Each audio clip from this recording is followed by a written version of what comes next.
sistema nervioso central inicia a partir de la tercera semana, que esta va a dar lugar en el ectodermo, que después va a ser el neuroectodermo, que va a dar lugar a la placa neural.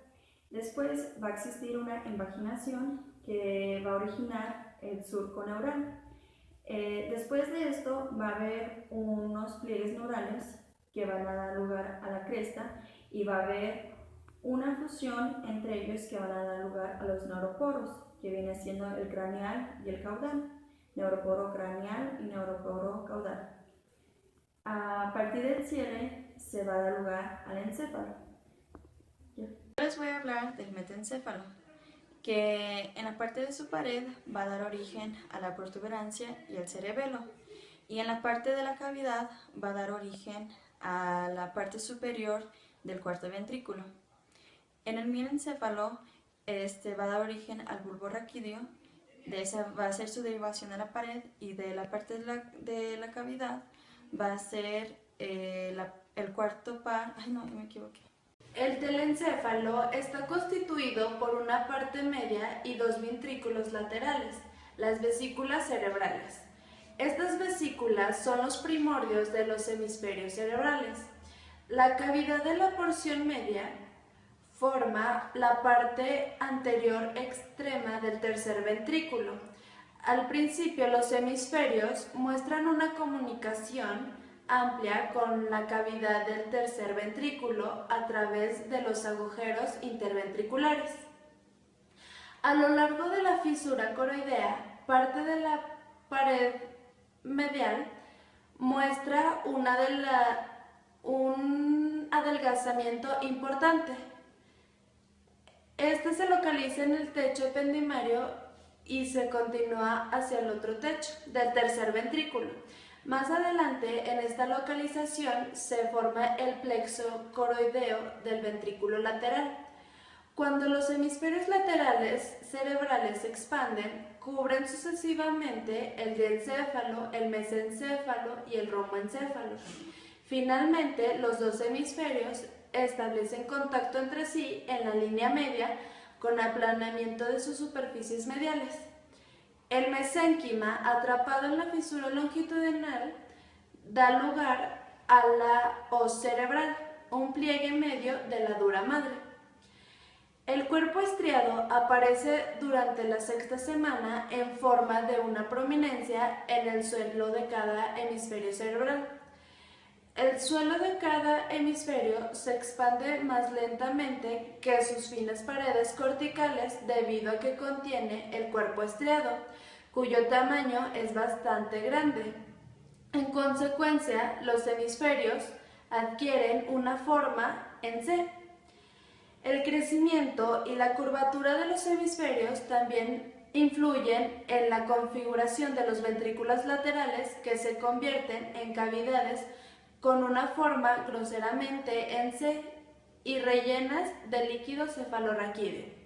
El extremo caudal de cada extremo muestra un giro ventral y después un giro rostral, formando el lóbulo temporal. De esta manera, arrastra consigo el ventrículo lateral y la fisura coroidea. Después, la fina pared medial del hemisferio presenta invaginación a lo largo de la fisura coroidea por parte de la pía madre vascular con formación del plexo coroidea. Más adelante llegan a tener un tamaño relativamente pequeño. La glándula pineal o epífisis se desarrolla en forma de un divertículo medio en la parte caudal del techo del diencéfalo. La proliferación de células en sus paredes se convierte rápidamente este divertículo en una glándula sólida y con forma cónica, la glándula pituitaria, que se desarrolla a partir de dos orígenes, que es el divertículo hipofisiario y neurohipofisiario. Este doble origen es la razón de que la hipófisis esté constituida por dos tipos de tejido completamente distintos, adenohipófisis y neurohipófisis. El diencéfalo, en las paredes laterales del tercer ventrículo aparecen tres protusiones, que más adelante se convertirán en el tálamo, hipotálamo y el epitálamo. El tálamo se desarrolla rápidamente a cada lado del tercer ventrículo y protruye en su cavidad. Los tálamos se encuentran y fusionan en la línea media en aproximadamente el 70% de los encéfalos, formando un puente de sustancia gris que atraviesa el tercer ventrículo, al que se denomina comisura intertalámica. El hipotálamo procede de la proliferación de neuroblastos en la zona intermedia de las paredes diencefálicas ventralmente al surco hipotalámico. El epitálamo se desarrolla a partir del techo de la porción dorsal del diencéfalo. Inicialmente, las protrusiones epitalámicas son grandes, pero posteriormente llegan a tener El mesencéfalo experimenta menos cambios que cualquier otra parte del desarrollo, excepto en lo que se refiere a la parte caudal del romboencéfalo. El canal central presenta un estrechamiento y se convierte en un acueducto cerebral que pone en conexión el tercer y cuarto ventrículo. Los neuroblastos migran desde las placas alares del mesencéfalo hasta el techo y se acumulan formando 4 grupos de neuronas. Los colículos superiores e inferiores implicados en los reflejos visuales y auditivos respectivamente. Los neuroblastos procedentes de las placas basales pueden dar lugar a grupos de neuronas en el tegumentario del mesencéfalo.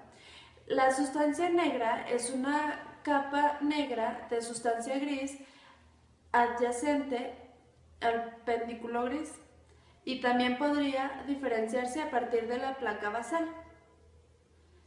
Las fibras crecen a partir del cerebro del encéfalo del cerebro, forman los pedúnculos cerebrales en la parte anterior. Los pedúnculos cerebrales aumentan progresivamente de tamaño a partir de otras células que también aumentan de mayor número. En la quinta semana, esta bolsa se ha alargado y contraído en su punto de fijación, al epitelio oral. En este momento se ha puesto en contacto con el infundíbulo, en un crecimiento hacia abajo del diencéfalo ventral. Durante la sexta semana, la conexión de la bolsa con la cavidad bucal degenera y desaparece. En el desarrollo de la parte anterior, las células de la pared anterior se proliferan y originan la parte distal de la hipófisis. La amplia proliferación reduce su luz hasta formar su estrecha hendidura.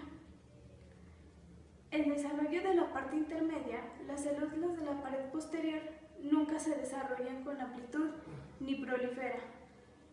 Solo dan lugar a la parte intermedia y delgada y mal definida. Hipófisis. Se considera más que una glándula de secreción interna, como el receptáculo de la neurosecreción, es decir, de las hormonas agregadas por determinados núcleos del hipotálamo que caminan a lo largo del axón de sus células hasta la célula neurohipófisis donde pasan a la sangre. La parte de la hipófisis que se forma a partir del neuroectodermo del encéfalo es neurohipófisis. El infundíbulo da un lugar a la eminencia media y el tallo infundibular y la parte nerviosa. Inicialmente, las paredes del infundíbulo son delgadas, pero pronto se hacen gruesas, a menudo de que las células epiteliales van cambiando.